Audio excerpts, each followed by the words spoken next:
This is Robert Knowles in New York. The following program, due to security reasons, was transcribed a month ago. We can now release the information since the meetings between President Roosevelt and Prime Minister Churchill have occurred, and the White House has granted us permission to release our coverage of the meeting between these two great leaders.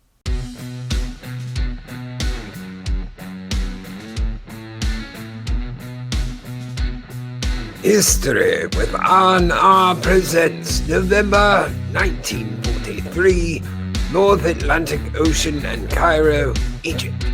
Prelude to the meeting of Winston Churchill and Franklin Roosevelt.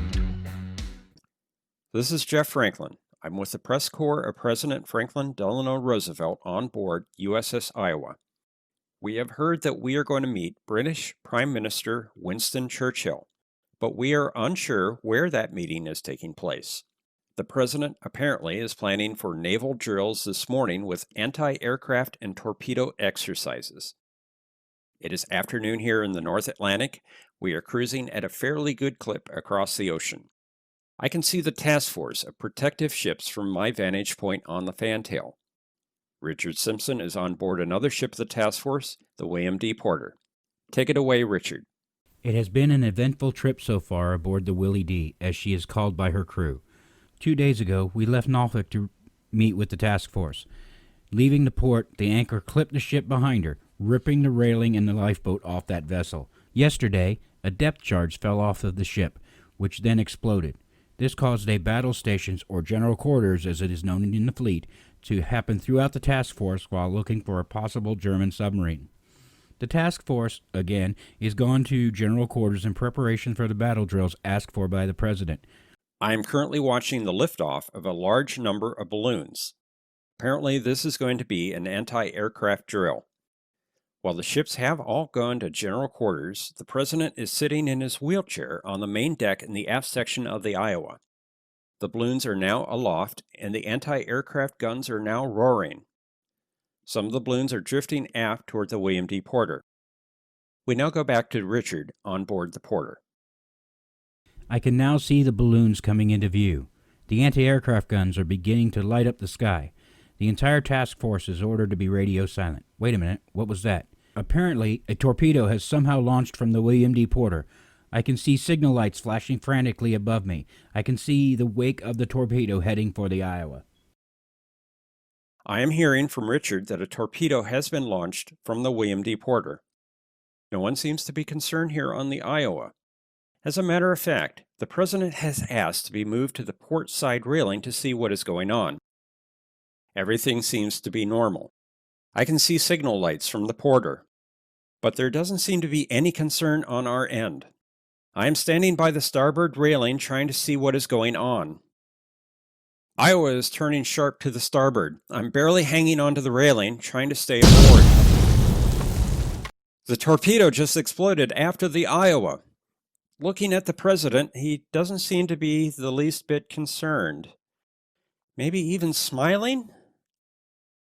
The Secret Service agents are coming toward us in the press crew.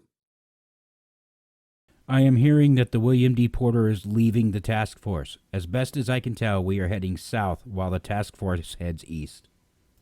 I'm going to try to get a chance to talk to the President. President Roosevelt, may I speak to you?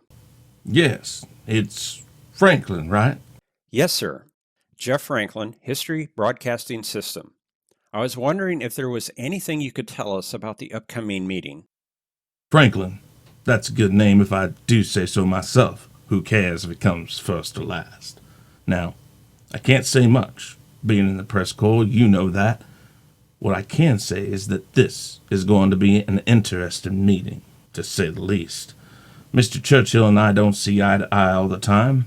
We agree that we want to push Germany back into its own little hole. But how to get there is the sticking point.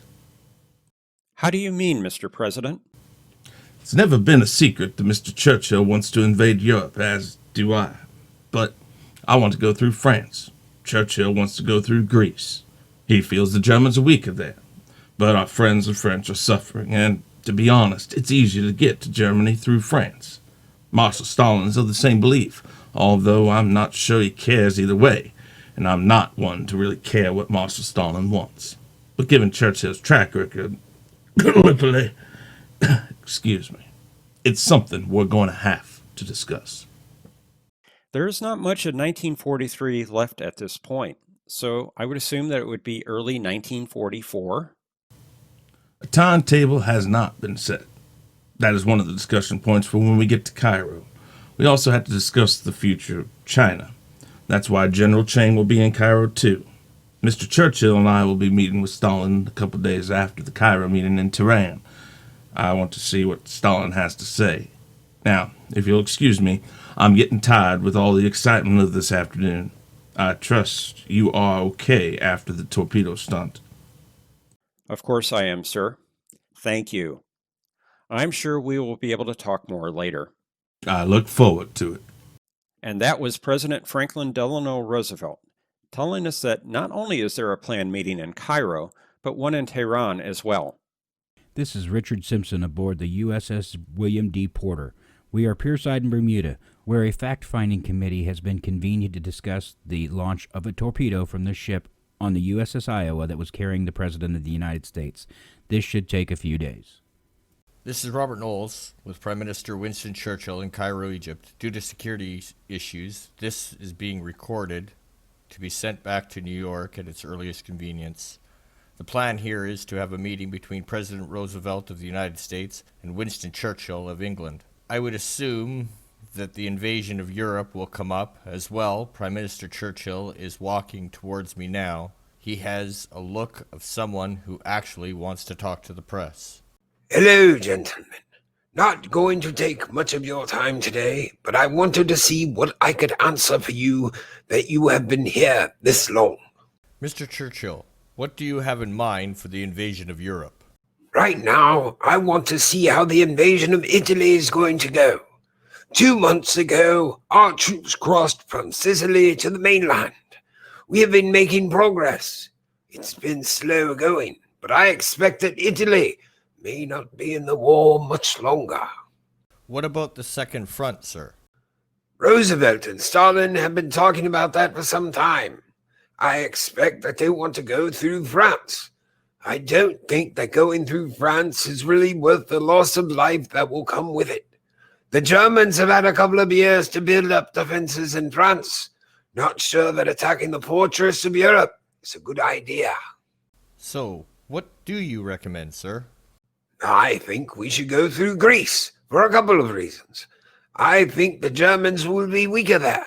Should make it easier going through the soft underbelly of Europe. But to be honest, I have no trust whatsoever in Stalin. I just feel that if we let the Soviets take over Eastern Europe and be the first to Berlin, we will never get them out. It's no secret that the Soviet Union is so against the freedom of people that any country conquered by them will just become slaves to Russia. Is that something you should be saying about our allies? Sir, I have never believed that the enemy of an enemy is a friend. The communists are going to be a problem unless we can nip them in the bud. Trust me, even when the war with Germany is over, the fighting won't be over. Russia is going to be a thorn in our side for years to come unless we stop it ahead of time. Will it become a shooting war? Can't tell you. It is possible. Yes. The freedom of Europe is at stake. Simple enough. Thank you, Mr. Churchill. This is Richard Simpson in Bermuda. The results of the inquiry into the torpedo incident involving the USS William D. Porter has been concluded. Chief Torpedoman Lawton Dawson was sentenced to hard labor for failure to remove the primer that let the torpedo fire at the Iowa. 4 minutes surrounding the torpedo incident has made it around the fleet. The William D. Porter has been made a joke among naval circles. Most commonly, a hail from ships passing the Willie D is, "Don't shoot." The William D. Porter will be leaving soon to return to Norfolk. It looks like she will be transferred to the Pacific Fleet shortly after returning to her home port. Mr. Churchill is now walking toward the port where I see the USS Iowa pulling pierside. I am following the Prime Minister. Winston, chap, how are you? Doing well. I heard about the torpedo. Are you sure you don't want the Royal Navy to take you back to America? We don't fire on our own ships.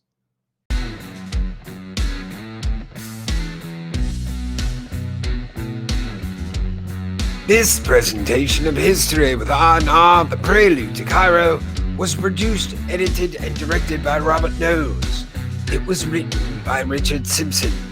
The cast of today's episode included Chris Knight as President Franklin D. Roosevelt, Stone Loke as Prime Minister Winston Churchill, Jeff Franklin as himself, Richard Simpson as himself, Robert Knowles as himself.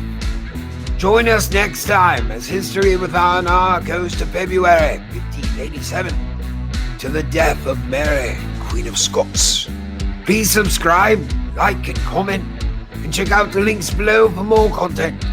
This is Peter Whalen speaking.